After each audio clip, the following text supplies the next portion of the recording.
everyone. Welcome to Bringing Virtual Care Home.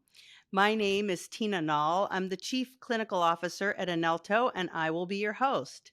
Today, my guest is Dr. Michael Aragon from Outset Medical. He is the Chief Medical Officer at Outset Medical. Welcome, Dr. Aragon. Thank you, Tina. Really happy to be here. Great. Can we start off by having you tell the audience a little bit about your background and how you landed in your current position at Outset Medical? Sure. I underwent training for nephrology in Texas. During that training, I had the opportunity to see patients on dialysis, and very unique opportunity, unfortunately, for a lot of people in training in nephrology in the United States, is we don't get much exposure to seeing patients on home hemodialysis. I was very fortunate that I did have that exposure through my training program and could just see the difference in how patients felt, how they felt in control of their disease, how they felt empowered to care for themselves, knowledgeable about their treatments. And so when I went to start my practice after that, I made home hemodialysis a very key part of our practice growth. Through that, looked at the devices patients had to use. There seemed to be a lot of room for improvement. And so I started working with med device companies as they were bringing new products to the forefront that we could help make it easier for patients to do dialysis. So I had the opportunity to meet someone from Outset Medical many years ago, worked with the company a little bit on some of the device modification, ran the national clinical trial to get our FDA approval, and then had the opportunity to join the company after that. So I've been here now about 5 years. Oh, great. Well, with the future being care at home, how is Outset Medical making that possible and affordable for dialysis patients? Yeah, thank you. Uh, Dialysis is a very expensive proposition. It has always has been such. It takes about 7% of Medicare dollars for about 1% of the population. In exchange for all of that, we get patients that have a very poor patient experience, poor quality of life. Really, dialysis ends up consuming their life, or recovering from dialysis consumes all of their time, taking away from family, from employment, from things that they'd like to do. We designed Tablo with the idea of a patient or their care partner in mind, someone who has no medical training, and tried to figure out a way to make this really easy to do. We understand the dialysis process. We've been doing it for decades. Our goal was, how do we look at all the different barriers, all the different things that make dialysis difficult, and simplify those? So Outset created a device the only device on the market that purifies its own water. So we eliminate the need for these patients or care partners to either store large amounts of dialysate or have to manage a water purification system and a dialysis machine. One, the complexity of that, but two, also the amount of space it takes up at home. Really tried to simplify that, and then thought of all the steps in dialysis, and why not just put them all on the screen? Why not show patients in video and written format, step by step? How do you do this treatment? If they make a mistake, the device notices and redirects them. If they have alarms, let's give them all the information they need right there on the screen. So really our goal was to make this as easy as possible to learn, as easy as possible to fit inside the home. And when you design the product for the right intended user, you can be really successful with that. It took many years to get there, don't get me wrong, but that was always our focus, is let's just make this easier. Wow. Well, and that is the objective of most remote care. So, with wearables and remote services being key factors in home care, can you talk a bit about the significance of this trend for Outset Medical? Absolutely, and completely agree. And I think we see the future of medicine going home, and we see more patient-directed products, whether it's blood pressure monitors or heart rate monitors, and that remote monitoring possibility. So we developed that within Tablo itself. We actually have real-time remote monitoring, so the nurse or the physician could look into the treatment if the patient's having some concerns or some issues. So we can actually do that direct remote monitoring in real time. So that's one big benefit. In addition, the device stores a lot of the treatment data, stores all the disinfections and anything else the patient has to do interacting with the device. We store that data as well. So now the patients don't have to handwrite things or keep all of these sheets and documentation at home. The device just transmits that data directly. So really simplify that for the patient. And then we'll continue to work on how do we make this even more patient focused? How do we make it easier for a patient to communicate with a nurse and the nurse to communicate back to the patient? We do store alarm data. So if we see that a patient's having the same alarm, the nurse can be informed of that, and that could help facilitate retraining or some of those things that really become burdensome and stressful for patients. So we have that remote monitoring capability. We have the ability to integrate into electronic medical records. And so we really want to continue down that path and then continue to come up with whether it's applications that are patient focused or other opportunities there to continue that remote monitoring. So, does that mean that along with the dialysis data, you're able to collect biometric data at the same time? Currently incorporated with the device is a blood pressure cuff and heart rate monitor. With dialysis, we do monitor the pressures within a fistula, which most patients will be using for dialysis. So we monitor those parts of biometrics, absolutely looking at all the other wearables out there. We're frequently talking to other companies with really innovative products, and how do we try to incorporate those together so that we can really get a full 360-degree view of the patient, even get some of that information between dialysis treatments so that we can give that patient not just what's going on during treatment, but throughout their time at home without being really intrusive at the same time. So we're continuing to look at how we get even better at doing that, and how do we work with other really innovative companies with some really incredible products to really provide patients that full 360 view. Wow, that's wonderful. So, can you tell us about Tablo, what it is, and what its innovative qualities are? I think you Sure. maybe mentioned a bunch of those now, but we didn't name the actual device. So, No, let's give that absolutely. perspective. Absolutely. So Tableau was really, again, developed um, with the idea of a patient and care partner in mind. We didn't want you to have extensive training to learn the device. So one thing we noticed is dialysis devices need some way to get purified water or dialysate. Historically, that's required a second device or patients to have sterile bags of dialysate. Well, when they're using 30, 35 liters of fluid and you have to do 4 to 5 treatments a week with some of the prior technologies, that's a lot of storage. Yeah. And so we thought that's the first thing we need to go do. So Tableau incorporated water purification within the device. It's fully integrated. And we're able to do that in a device that's only 35 inches tall. So we kept it small enough to fit into virtually any home environment. We purify that water, so we take away all of that extra management and storage that the patients need. In addition, we put a cartridge. Dialysis machines traditionally require nurses or technicians to string these lines between these pumps. It's a long process, complicated, and also requires a lot of training, and unfortunately can cause a lot of errors with setup. So we wanted to eliminate that possibility. So we put a pre-strung cartridge in. The patient just needs to push it onto the front of the device, and that way setup is very quick. Within our clinical trials, patients are setting up the device in about 11 minutes. And Tableau primes and gets ready for a treatment in about 8 more. So really within 20 minutes, you can turn on the machine and start your treatment, which is a massive difference from what we've seen other than that. And then we also, again, as I mentioned before, we wanted this to be really easy to learn. Dialysis machines typically took 4 to 6 weeks of patients going to the clinic 4 to 5 times a week to learn the device. We really thought we could cut that down. We've been able to get it down to about 2 weeks, and we do have some patients within just a few training sessions are ready to go. With that, we incorporated a screen. Looks very much like a common tablet that many people are using for a lot of other things, Netflix and all their daily activities. We kept that really simple user interface. We have video that shows not only a written description of what you need to do, but shows you where on the device. It will turn the device or point to the clamp that needs to be clamped or unclamped. And then with that, the device has sensors throughout that process where during certain parts, it can actually let you know if you may have made a mistake and give you that opportunity to correct it.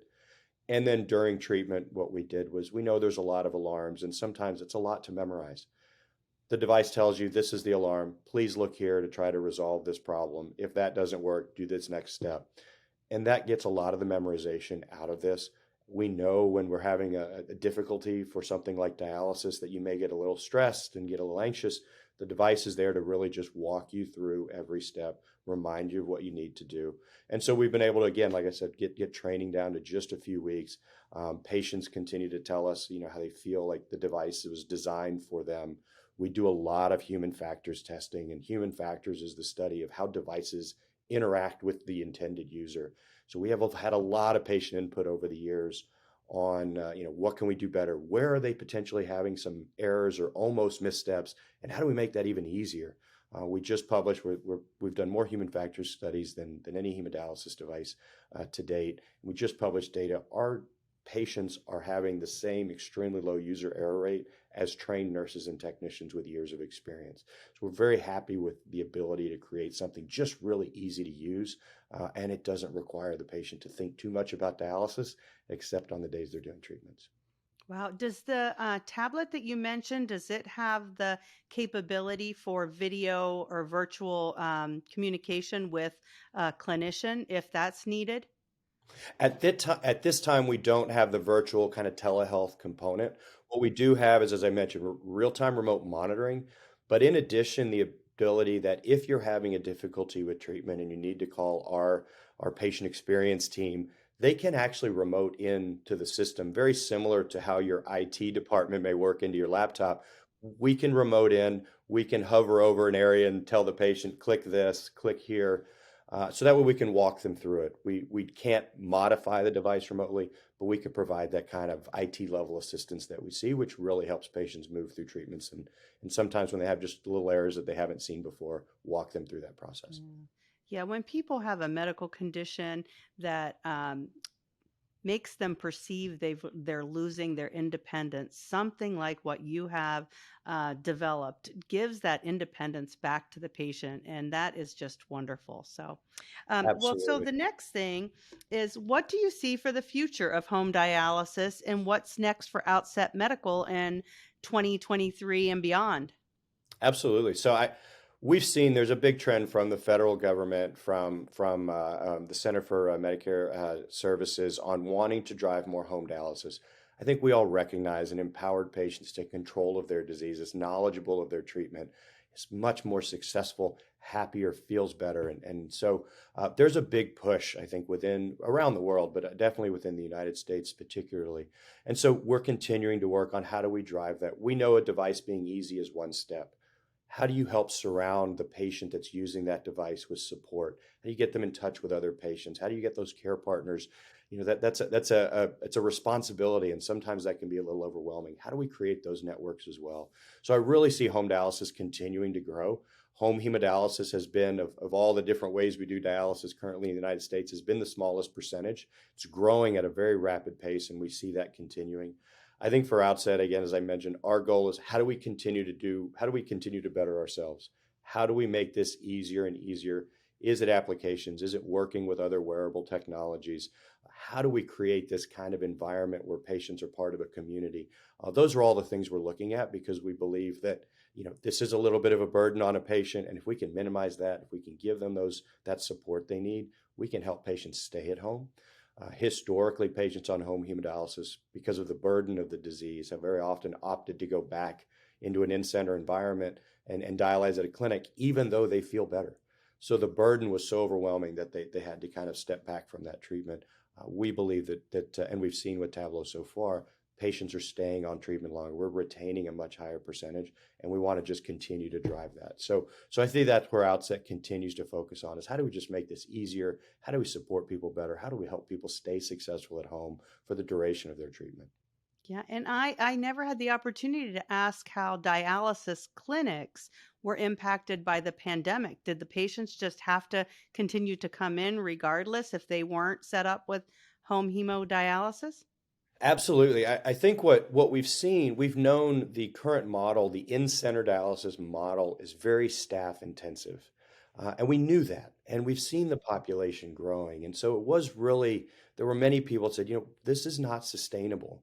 Maybe in the 1970s and 80s, when the patient population on dialysis was much smaller, that was a good model. But now it's no longer the case. The population's growing by 30% in the next 10 years. We can't have this labor-intensive, staff-intensive model. The pandemic really brought that to the forefront a lot faster. Nursing staff, getting exposed to COVID and having to come out of clinics, patients having to travel to further and further clinics if they're being cohorted because of having a COVID exposure, just really highlighted the inefficiency of what we have. And yes, patients would have to come to a clinic even though they're going to dialyze with another, 23 or 30 other patients, all of them potentially being exposed to COVID in their regular lives. Now putting all of these patients together who have weakened immune systems, really creating a real danger to those patients and to those nursing staff. And so we really saw an uptick in patients wanting to do home dialysis, wanting to protect themselves from that. And now I think that's really has helped spur the growth. And I think as a community, nephrology community, seeing this in-center model is not sustainable. It's not ideal for the patients. Poor outcomes, poor quality of life. It's time to move them home, as we've seen with a lot of other aspects of healthcare. Yeah. So, what are the key considerations for scalability of your solution? Yeah, I think for us, home hemodialysis nurses, obviously we're still in a staffing crunch, and home hemodialysis nurses were these just fantastic individuals. There just weren't a lot of them. So we're looking at how do we help people develop a bigger pool of home hemodialysis nurses, not to do the treatments, but to train and help manage patients through the process. So I think that's one big step as we continue to scale. I think as an organization, we continue to look at how do we expand our patient experience team? How do we expand our service team? How do we utilize remote monitoring and remote service to make this a scalable, cost-effective way for the community, for the government to actually fund care, and then make it easier and easier for patients to do. So we're focused on that scaling part right now, and how do we help dialysis providers find those nurses? How do we help train them up? We have our own nursing team of experts that can help facilitate the development of a hemodialysis nurse that's maybe never done home hemodialysis, develop those skills, give them that confidence, and provide a support network for them as well. Wow. So, the devices themselves, are they direct shipped to the patient's home, or are they deployed out of a clinic? So we've used several models. We really work with the dialysis provider themselves to understand what would work best for them.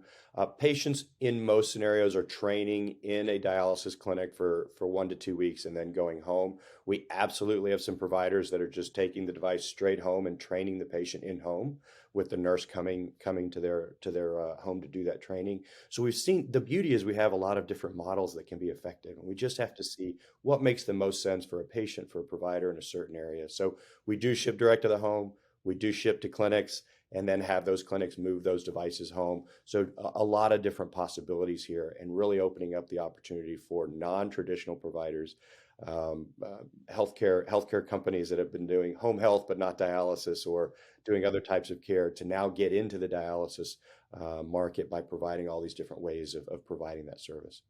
Wow, this is a patient population that has had a great need for a long time. So good for you. Well, so before we close today, are there any parting words you want to share with our audience? Well, I think we all, and I love this podcast. I thank you so much for inviting me. I love the idea of health is going home. It is going home. It's the only way we can do this. One, at scale, but two, give patients the power to care for themselves. Give physicians the opportunity now to personalize treatments a little more specifically when patients have, time at home to manipulate that. So the growth is going home. I would say continue to support using technologies and remote monitoring techniques to help patients become more empowered. And we'll continue to support that on the dialysis side, as so many other innovative companies are doing that in other aspects. So no, thank you so much for the time. And I love we're seeing health go home, and would love to see more and more patients be successful at home. Yeah. Well, we really appreciate your vision and thank you for being my guest. And to the audience, I hope you'll join us soon for another episode of Bringing Virtual Care Home. Have a great day.